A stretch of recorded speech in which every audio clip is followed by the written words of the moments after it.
Welcome to a pretty fascinating study today. We're digging into a deeply intriguing and honestly sometimes controversial theological question. Should Christians wear tzitzit? Now, for this study, we're drawing directly from a really detailed presentation put together by the Almond House Fellowship. Just a quick heads up, you can find a link to their original source material right down below, so definitely go check that out for yourself. Our goal today is simply to impartially summarize their extensive findings. We're going to do this using a vivid, sapphire blue visual narrative to help smoothly guide us through all the complex layers of history, linguistics, and prophecy that they uncover. Okay, let's dive right into this. Here's our agenda for the study today. First, we'll explore the forgotten dress code, followed by the meaning of the color blue. Then, we're going to look at some amazing linguistic connections in healing in his wings before we tackle the Gentile question in the Commonwealth of Israel. Next up, we'll unpack the deeper symbolism of identity, inheritance, and covering. And finally, we'll wrap things up with what the source describes as a future prophetic sign. All right, Section 1, the forgotten dress code. Let's uncover the biblical instructions. To kick things off, the source points out something actually quite surprising right off the bat. For an item that was intended to be worn every single day by all of Israel, the actual biblical instructions are incredibly sparse. The study clearly defines tzitzit as tassels or fringes commanded by God in Numbers chapter 15. The word itself can refer to just a single tassel or multiple tassels. The primary biblical purpose established here is that they're supposed to be worn on the corners of garments to act as a constant physical reminder. The source notes that, while God understands human nature, right? He knows our innate tendency to just forget and wander off. So he instituted this highly tangible, basically inescapable visual cue to keep his commandments right at the forefront of the mind. Because those biblical instructions are so wonderfully brief, the study neutrally presents an overview of how tzitzits have been worn throughout history and reveals a massive array of historical applications. The visual contrast is honestly striking.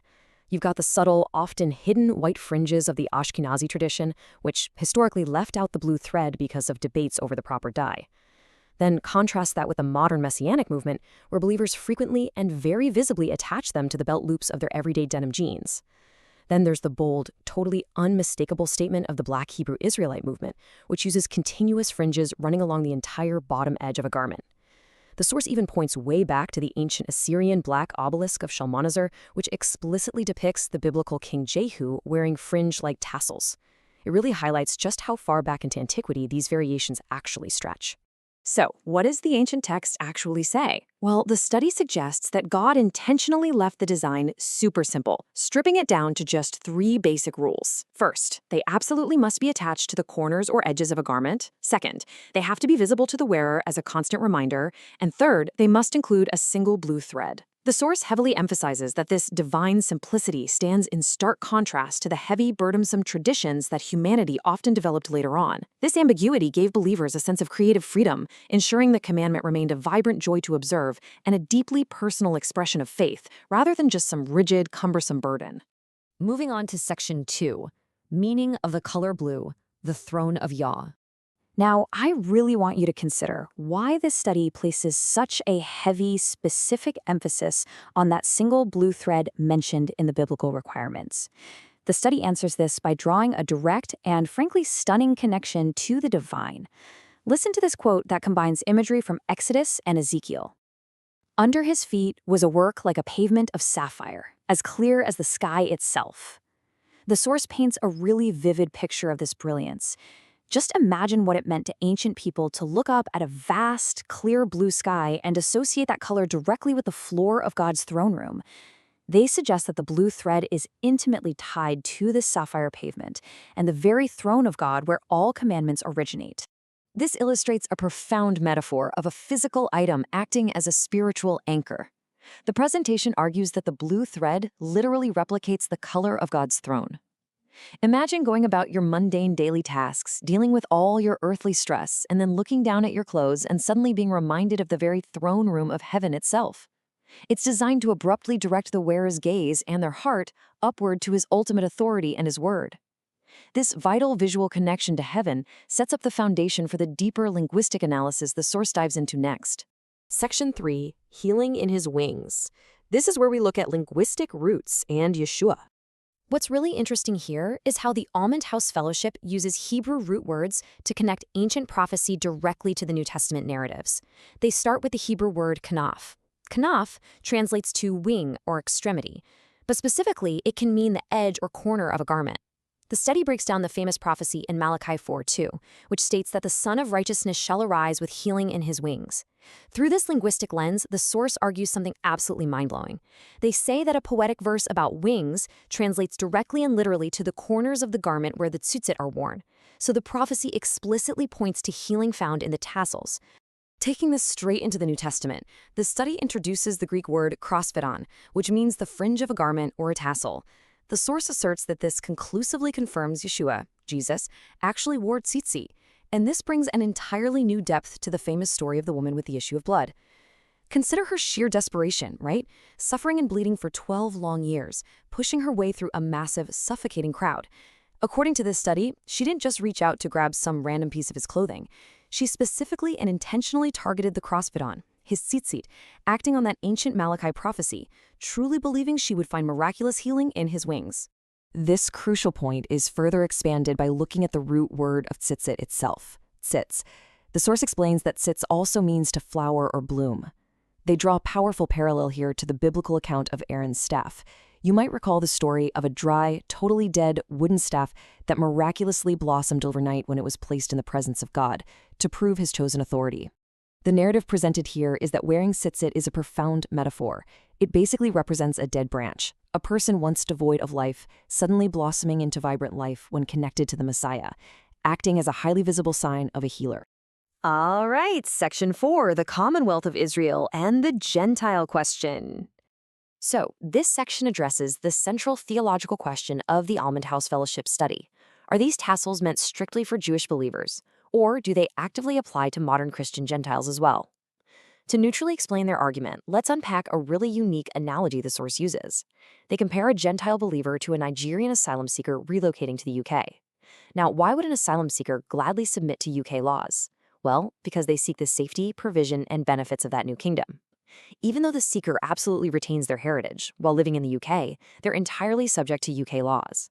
The study meticulously argues that Gentile believers are essentially spiritual asylum seekers fleeing the brokenness of the world, who are graciously grafted into Israel. Therefore, they logically become subject to the laws and customs of Israel's king, rather than the laws of the world they just left behind. The study then walks us through a generational timeline based on their interpretation of Deuteronomy 23:7, which actually outlines the ancient process of foreigners integrating into the assembly. They outline that the first generation is the initial asylum seeker crossing over, who is often struggling to adapt. Then, the second generation holds a sort of dual citizenship, kind of caught between two worlds. But by the time you get to the third generation, the descendants are considered fully integrated, native Israelites within the assembly. The source emphasizes the deep emotional weight here, arguing that modern believers keep commandments like wearing tzitzit to actively establish a heritage and break generational curses. They're doing this to ensure their grandchildren are fully established, native citizens in the blessings of the kingdom. To cement this premise, the study passionately points to Paul's letter to the Ephesians. The text reads that believers who were once entirely separate and excluded from citizenship in Israel have now beautifully been brought near. The source uses this to argue that Gentile believers are no longer strangers or foreigners at all, but are full integrated members of the Commonwealth of Israel. I'll just ask the rhetorical question the source implies. If you are now a full citizen, wouldn't you naturally and joyfully adopt the customs and dress code of your new eternal home? Let's move to Section 5, Identity, Inheritance, and Covering. Let's look at the deeper symbolism. Let's dive into these symbols and see how this argument builds. First, the study highlights a somewhat obscure translation of tzitzit as a forelock of hair. In biblical times, a person's hair was deeply, deeply tied to their identity, humility, and vows. Think of the famous story of Samson. When his hair was finally cut, it wasn't merely his physical strength that was lost. It was a devastating, total loss of his God-given identity and his covenant standing. The removal of this hair signified nakedness or profound spiritual shame. The Almond House Fellowship connects this directly to the tassels, suggesting that wearing them is intrinsically linked to retaining one's God-given identity and protective covering. Methodically guiding us through their next symbols, the source provides a really fascinating framework. First up is inheritance. They reference the dramatic story of David hiding in the dark cave, stealthily cutting the corner of King Saul's robe. The study asserts that David was immediately stricken with immense, crushing guilt, because cutting the tzitzit wasn't just ruining a coat. It symbolized actively subverting Saul's God-given royal authority and inheritance. Next is covering. They point to the beautiful, intimate moment of Boaz spreading his garment over Ruth on the threshing floor, symbolizing a profound proposal of marital covenant, protection, and redemption. Finally, they link Tzitzit to the Sabbath, identifying both as a sign. Both the Sabbath and how we treat our time, and Tzitzit and how we dress, act as unmistakable, bold declarations that set God's people fundamentally apart from the rest of the world. Building heavily on that marital imagery, the study beautifully asserts that God wants a free will, daily offering of love from his people. They describe putting on tzitzit as a daily, manual action. Elaborating on this, they compare it to putting on a wedding ring every single morning. A permanent tattoo requires absolutely no daily conscious commitment or thought. But God didn't want forced permanent compliance. He desired his people to actively, deliberately choose the covenant day after day. It's an outward expression of an inward dedication, putting your commitment on display anew each and every sunrise. The study draws a final, incredibly powerful parallel with this breathtaking quote from Ezekiel 16:8. I spread my wing over you and covered your nakedness. Tying all these profound theological threads together, remember the linguistic root we discussed earlier, kanaf, meaning wing. The source masterfully weaves all these seemingly disparate themes, wings, the corners of garments, marital coverings, and covenant redemption, into one cohesive theological argument of God intimately spreading his protective wing over his chosen covenant people. Finally, Section 6, a future prophetic sign, looking at the role of the remnant.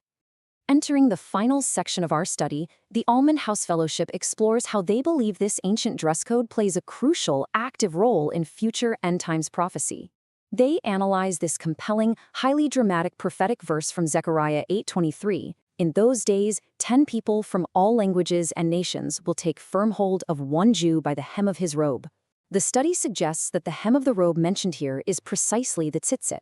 From their perspective, these tassels will act as a future lighthouse. In a rapidly darkening world, desperate people from all nations will literally grasp at the visible fringes of believers, desperately searching for the Messiah and the light that those ancient symbols represent. To conclude this comprehensive study, the source leaves us with a really provocative question to deeply consider. If an ancient tassel symbolizes healing, identity, and a divine covering, how might an outward expression of your inward faith change the way you walk daily? Take a full second to let the weight of that just sit with you. It's a memorable and challenging thought about how modern faith intersects with ancient, tangible symbols.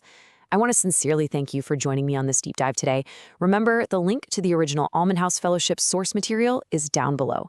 Keep learning, keep questioning, and I will eagerly see you in the next study.